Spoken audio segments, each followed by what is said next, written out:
I'm a Virgo is it's like a superhero show, right? But it's like a low key, surreal, whimsical, but grounded at the same time. More so than any other superhero show. Come to think of it, type of superhero show.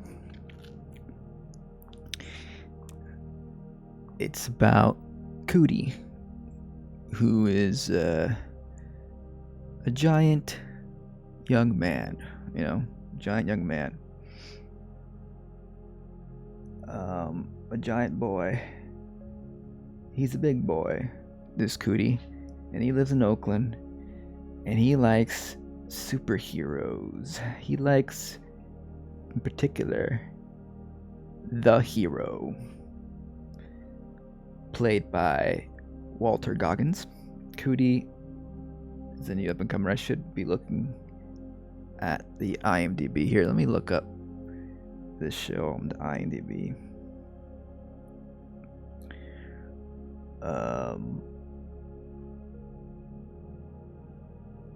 To see, so we can see all the names of these actors, because I kind of forgot the names of these actors.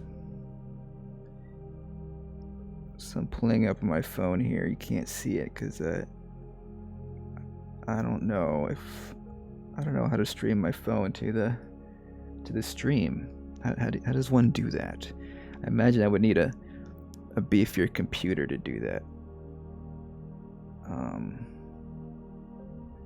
And I'm taking my time in case someone decides to show up at any point.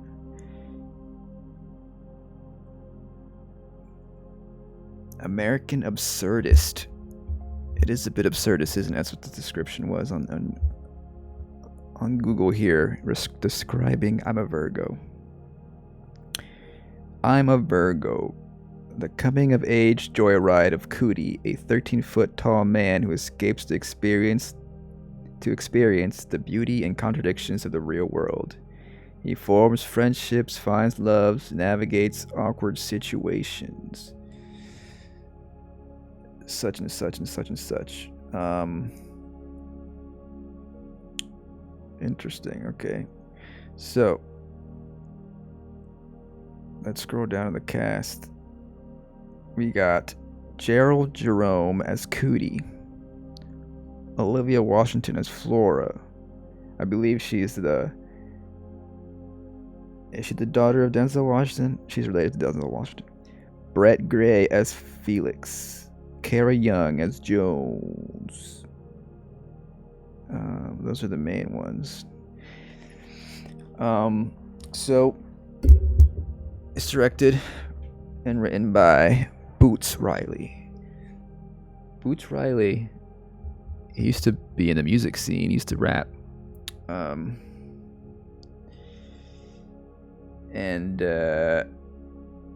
he's made movies now.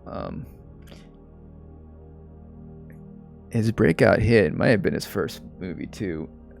I'm Sorry to Bother You was when I first caught wind of him, and that stars Lakeith Stanfield, and it's about basically a lot of things, but it's about unionization at a telemarketing company. And it's pretty funny. Lakeith Stanfield uses like his quote unquote white voice to sell to customers, because that gives him better sales. Over the phone he pretends to be a typical white man seller who, I guess, can more easily sell wares and products or whatever they're selling because of privilege. But that. Anyways, so it's an interesting movie. It's absurdist as well. It's a bit surreal. Boots Riley, I feel like he is becoming kind of visually like a modern Charlie Kaufman, a modern contemporary Spike Jonze situation here. Being John Malkovich, even like Michelle Gondry stuff, like Eternal Sunshine of the Spotless Mind, like that type of magical realism, you know, in a way, not quite Amelie, not quite, not quite that polished in a way. Like, I feel like Riley's work feels earthier. I don't know how to describe it, but more grounded, I guess. But not really. Like, this show, I'm a Virgo, is probably his most surrealist of his works thus far that I've seen. It's pretty good. It's it's a sort of deconstruction of the superhero myth. In the video, I kind of connect this to, like, or kind of make the connection that this is a next step from where Watchmen started. This whole, like, idea of, like, let's re-examine superheroes. I don't know. I'm sure. I mean, there's plenty of stuff. I'm sure there's stuff before Watchmen and before that did that too. I know there's some more independent works that deconstruct the superhero before Watchmen's time, before Alan Moore came around to it. But in the zeitgeist of the superhero fandom, that's when people think of, oh, when did superheroes, like, mature? When did the superhero story become more than just beating up bad guys in the streets and maniacal supervillains who are, like, funny jokes, really? Like, when it's like before Watchmen, things were closer to Batman 69, was it? The Batman TV series with Adam West. Like, that's the idea of superheroes, right? And then after Watchmen, we got Tim Burton's Batman. Then we got Christopher Nolan's Batman. We have right now Christopher Reeve's Batman, another Christopher, right? So it's definitely we're definitely still in the dark, gritty area stages of but then Marvel is a little less, not so gritty, not so grim, it's a little more colorful. So, we're kind of like moving into the more jovial return to fun time superheroes, that we got a peek of in Joel Schumacher's Batman and Robin. I kind of want to see a superhero story with in the style of that Joel Schumacher movie, like, that can't be, doesn't take itself seriously. I think with Barbie we're definitely getting closer to that point now. That ebb and flow of what's in the mainstream. So yeah. What was I saying about Watchmen? Right. So that's where superheroes were. So let's get into this video and see what I'm saying. I was wondering how I would do this, because I can't play a YouTube video while I'm streaming to Twitch, because my computer can't really handle that. So what I'm gonna do is play the video on my PlayStation, a 720p version. Well, it's gonna be, I think it's a 1080p, but it's gonna stream, so it's 720p. Anywho, let's move over there. That music kind of turned off, didn't it? That's unfortunate.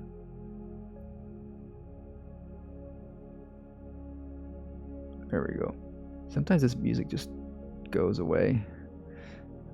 Okay, but we're gonna turn the music off,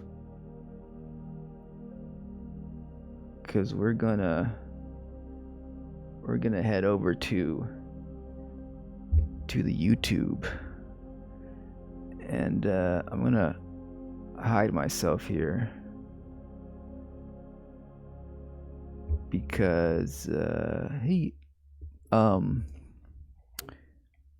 be a distraction. You ready for this?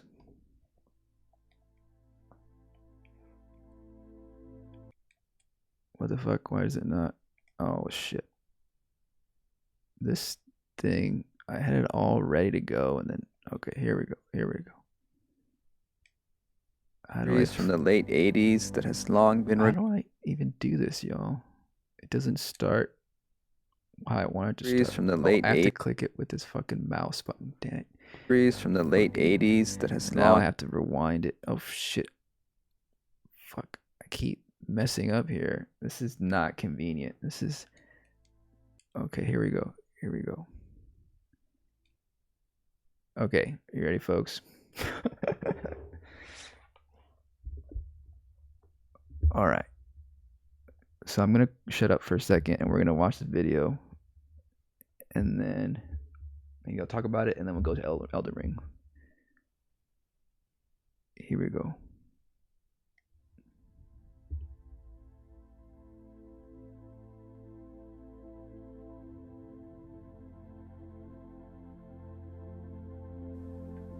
You probably know about Watchmen, the comic book series from the late 80s that has long been regarded as a literary masterwork and helped catapult mainstream superhero stories into maturity. It presents a world in which superheroes are ultimately ineffective, actively harmful, or in the case of the godlike Dr. Manhattan, often apathetic to humanity. Oh fuck! I just fucked it up. Let's restart the video. Death knell to the superhero myth. I was trying to get rid of the echo, and I forgot I had the speakers on. You to hold up the status quo. But now a gritty palette. Okay, now we're beginning. Here we go.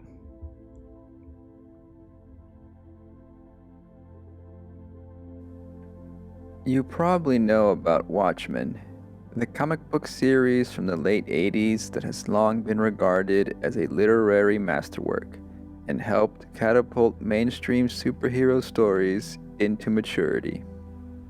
It presents a world in which superheroes are ultimately ineffective, actively harmful, or in the case of the godlike Dr. Manhattan, often apathetic to humanity's struggles. Writer Alan Moore might have meant for Watchmen to be a sort of death knell to the superhero myth, but the industry seems to have only considered its surface-level aesthetic. Superheroes continue to hold up the status quo, but now a gritty palette is more commonplace. Moore lamented the state of fandom in a 2022 Guardian interview. I said, round about 2011, that I thought that it had serious and worrying implications for the future if millions of adults were queuing up to see Batman movies, because that kind of infantilization, that urge towards simpler times, simpler realities, that can very often be a precursor to fascism. He points out that when Trump was elected in 2016 and when we ourselves took a bit of a strange detour in our politics, many of the biggest films were superhero movies. Characters written to be satirical, like Rorschach, became fan favorites. Moore tells CQ, I'm making this guy a mumbling psychopath who clearly smells, who lives on cold baked beans, who has no friends because of his abhorrent personality. I hadn't realized that so many people in the audience would find such a figure admirable. I was told, this was probably 5 or 10 years ago, that apparently Watchmen has quite a following amongst the right wing in America. In fact, do you know the far-right website Stormfront?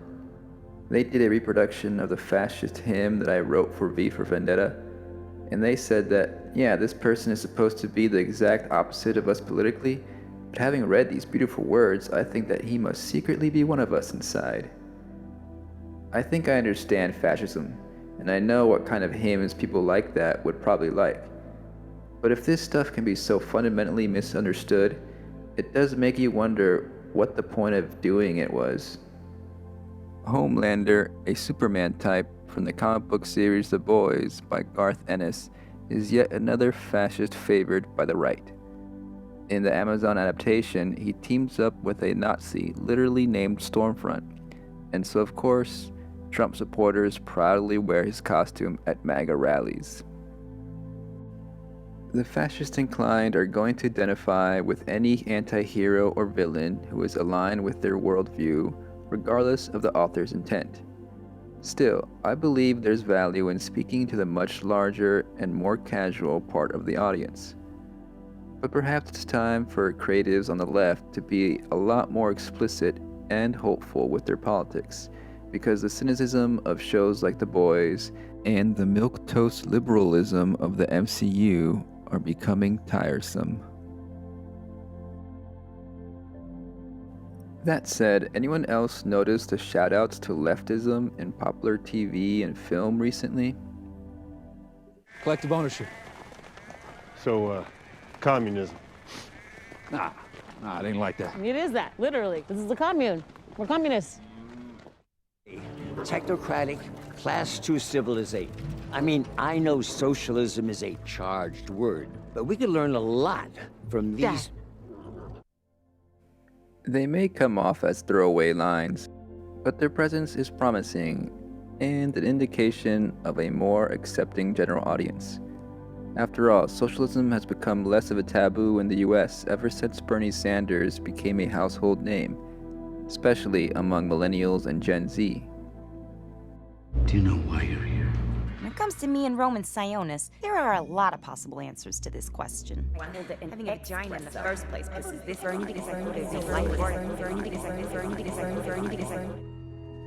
The recent seize of power by conservatives is certainly part of a continuing backlash against progressive gains. Yet, leftist ideals are trickling into the mainstream. Disney's Andor feels like a revolutionary work of entertainment, for example.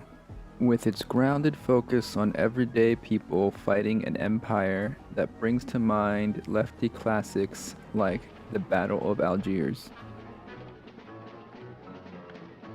Though it's still clouded behind its Star Wars setting, taking place in a galaxy far, far away within a conflict often associated with old-timey wars.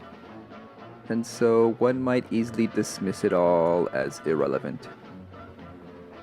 I'm hoping for even more direct messaging in my pop culture, but that sounds contrary to what authors like Moore favor.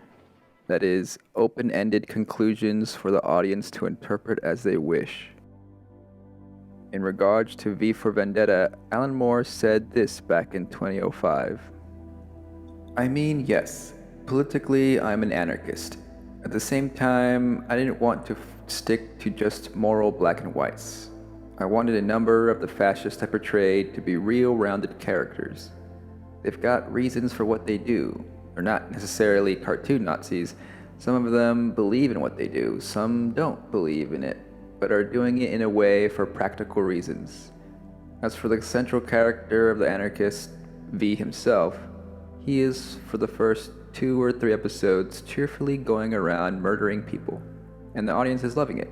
They are really keyed into this traditional drama of a romantic anarchist who's going around murdering all the Nazi bad guys.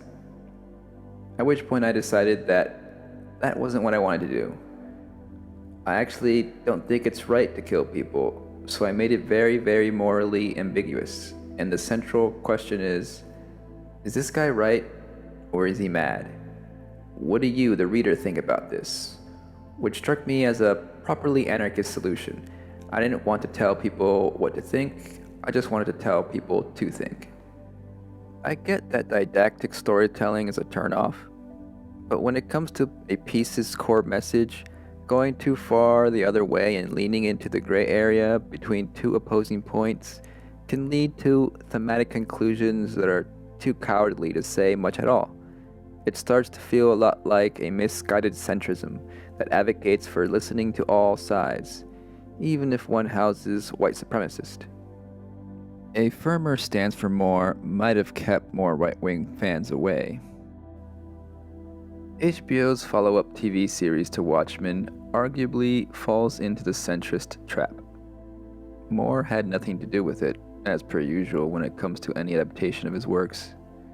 The caretaker role went to Damon Lindelof, who, by the way, has been recently called out for his racist behavior as a showrunner on Lost. Maybe his Watchmen was a way to make amends, because the racial politics are the most interesting part of the show, though the credits for that goes to the writing team. Lindelof's intent was to explore what would happen if liberals took overwhelming control of America, post the events of the comic book series in which Nixon held the wheel. Lindelof told Vulture, "Liberals get two things wildly wrong, in my opinion, as an unabashed liberal. One is we spend way too much time wagging our fingers. The second is we don't know when to stop regulating. Regulation is important. It's necessary. But that's what the people on the right legitimately fear. So when does it stop? What is it to be 30 years into a liberal regime?" Lindelof is arguing for modest reform, where conservatives keep liberals in check, as if the middle ground between a Republican and a Democrat is the best place to be. In reality, the leaders of both parties make their bet on the right. The channel Second Thought elaborates on the complacency of moderates in American politics. Do check them out if you want to learn more about that. Suffice to say, Lindelof fails to imagine beyond the norm. In their essay, Watchmen, Propaganda, and Abolition Futurities in U.S. Television, Jessica Hattrick and Olivia Gonzalez sum it up. Watchmen depicts central law enforcement characters who commit violence as heroes, uplifts the main police character as an eventually almighty arbiter of justice, portrays white supremacist law enforcement characters as anomalous individual infiltrators, aka bad apples, and was created in collaboration with various members of law enforcement. So, I've been longing for a courageous leftist voice with a platform to take on superheroes for a while now. Someone like Boots Riley. You may know him as the writer-director of the 2018 indie hit Sorry to Bother You, the only movie about organized labor that I can think of since 1979's Norma Rae. Well, this year, Amazon gave Riley a chance with his superhero TV show, I'm a Virgo. And it's good, folks. First off, Riley's surreal style sets the show apart from the current slate of superhero media. The series' most admirable feature, though, is its unapologetic fervor. A coming-of-age story about a giant black boy at odds with America isn't exactly subtle, but the show's pungent ethos is refreshing in a landscape of dull insights from Marvel and DC. Critics on the right will call it leftist propaganda like it's a bad thing. Boots Riley, a communist, admits that it is propaganda. Even if the intention is not propaganda, all art puts forward a view of the world, and we have the choice of deciding whether we agree that that view of the world is real or not. All art and entertainment is promoting a worldview, often by simply upholding the conventional. It's about time we get some serious counter-programming to the heroes of Hollywood. It's unfortunate that season 1 of I'm a Virgo ends just as its skewering of capitalism is at its most potent. It feels unfinished because it is. Due to budgetary constraints, 2 scenes following the climax were left unshot. The hope is to wrap it up in season 2, but who knows if that'll ever happen. The business is largely on shutdown right now because the heads of the studios don't want to pay their actors or writers fair wages, or acknowledge the career-ending potential of AI. The The WGA and SAG-AFTRA strike isn't going away anytime soon, and executives are willing to wait it out until the writers start losing their housing.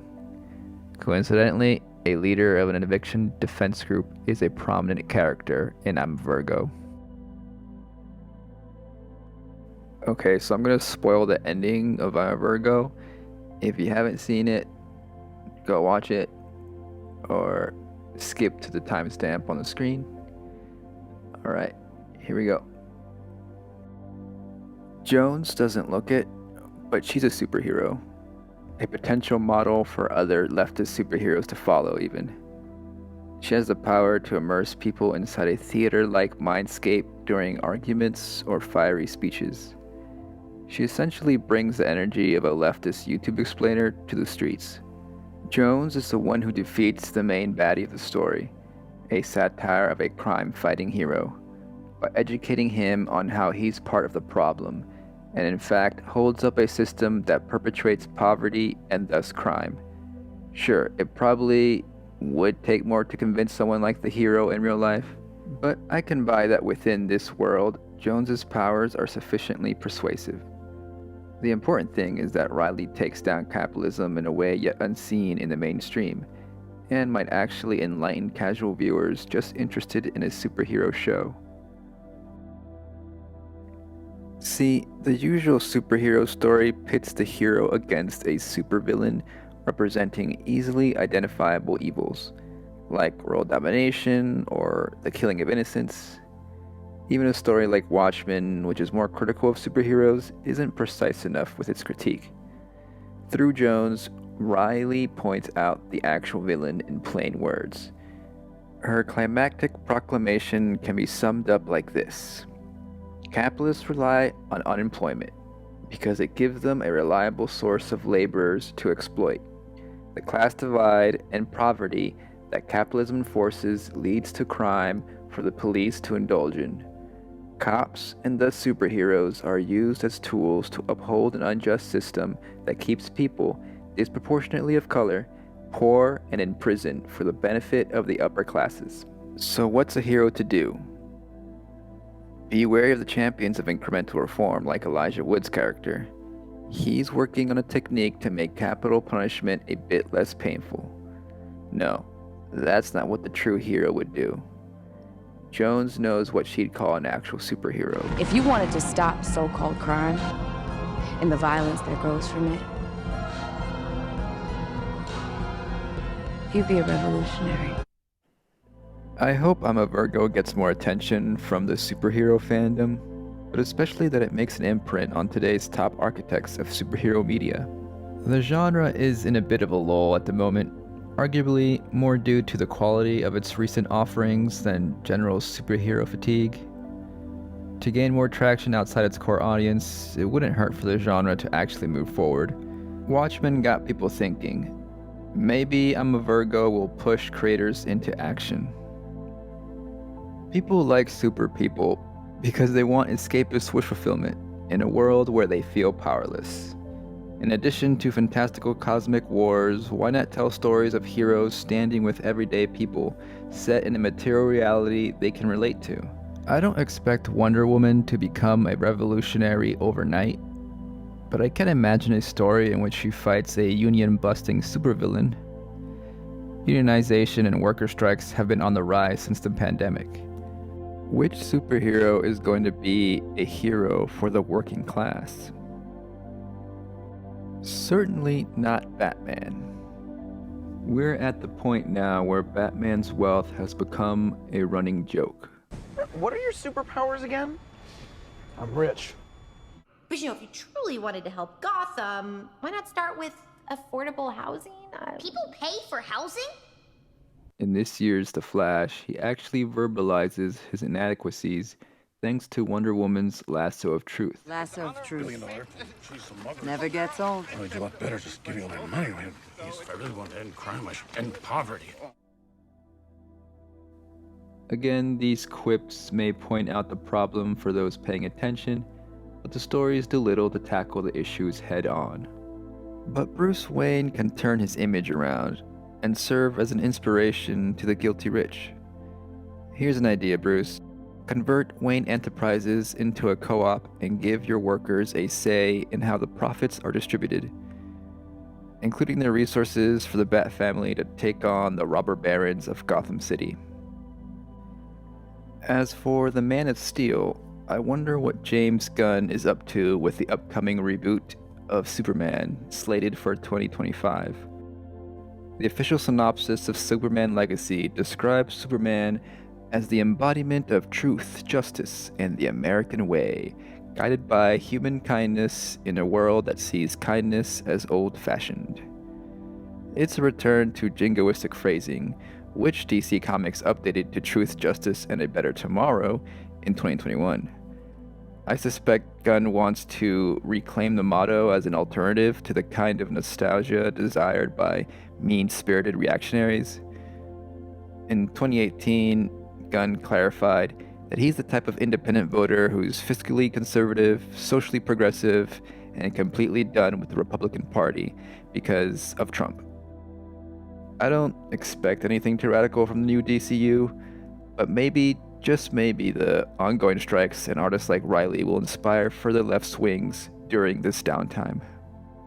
For a leftist, reclaiming the American way as something to live by would entail a subversion of American-style liberal democracy, which includes the US-led and predatory World Bank, the military-industrial complex, and other American norms that prioritize corporate power over people.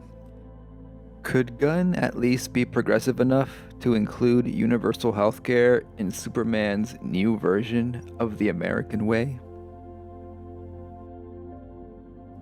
Among the most popular characters right now, Spider-Verse heroes are probably the easiest to convert to the left. They're known as friendly neighborhood Spider-Folk and are often depicted with lower-class problems, like struggling to pay rent. Lately, Peter Parker has been seen helping out at a homeless shelter, and in No Way Home, Peter just needs to take a couple more steps to start advocating for prison abolition, as he works with the other Spider-Men to cure/rehabilitate the villains. The latest Spider-Verse movie might be the most progressive in the franchise to date. The main themes of the film rebuke established canon and democratize the Spider moniker. It features the anti-authoritarian Spider-Punk as a prominent character. Plus, Gwen's father actually quits the police force after pulling a gun on his own daughter. Of course, the story isn't complete, and the final movie in the trilogy could regress and double down on propaganda. Now, you might think that imagining a future of vocally leftist superheroes in the mainstream is just a pipe dream. Big business wouldn't want to risk alienating conservative customers, right? Well, judging by the cinema scores, which is an indication of how much an audience enjoyed a film, and box office earnings, general audiences are at least indifferent to progressive politics in their entertainment, as long as they're having a good time. Right-wing pundits and internet trolls may be crying woke this and woke that, but the same movies they criticize are also making the most money at the box office. In regards to this summer's top hit, Barbie, according to Deadline, the priority for Mattel CEO was to make a good movie versus selling dolls. In the end, the movie will elevate the Mattel brand. The most enduring companies play the long game to remain relevant, which means they'll combat backlash by presenting their brands as progressive, environmentally friendly, etc. When it comes to storytelling, the way forward seems to be giving writers and directors more creative leeway. And with the younger generations embracing anti-capitalism, the future will only be more welcoming to those creators and products espousing leftist ideas.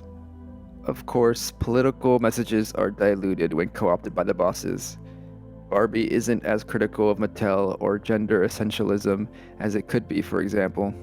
Neither does the film dare to mention the dire working conditions endured by the women making their dolls. But that doesn't mean that people can't supplement the lip service or full awareness of corporate media with the radical voices that are chipping away at the machine. As artists, critics, activists, and everyday fans, we must stay a step ahead of the capitalists. If anything, the current state of pop culture is an indication of what brands are chasing, the illusion of authenticity. One day, corporations might just sell us the ongoing revolution with their dying breaths. A TV show like I'm a Virgo existing on Prime Video at least proves that a communist can be given a major platform thanks partly to the perceived value of superheroes. I don't think Riley will be the last. I understand Alan Moore's concern with the proliferation of superheroes. They often exist in uncomplicated worlds where they defeat so-called evildoers but do little to upend villainous power structures. Heroic characters with supernatural abilities or top-notch skills and intellect resemble archetypes of fascist superiority. Historians have compared them to gods of old even. Or are they like Friedrich Nietzsche's concept of the Übermensch? That is, they represent the ultimate goal for humanity. The Nazis used that concept to justify their vile ideas of a master race, while anarchists like Emma Goldman interpreted the idea of Übermensch to be more inclusive, as an endpoint for a society with no masters or slaves. Or perhaps superheroes can be the symbolic vanguard of a revolution. We needn't lean into the ugly side any longer. If superheroes are to remain relevant to a future of discerning audiences, then they must move toward meaningful change. They can help us imagine a world that no longer needs saving. Though even post-revolution, fans won't have to leave them behind. We could always use lookouts ready to take on those trying to regress back to oppressive times. Superheroes ought to inspire in the best direction. On your left.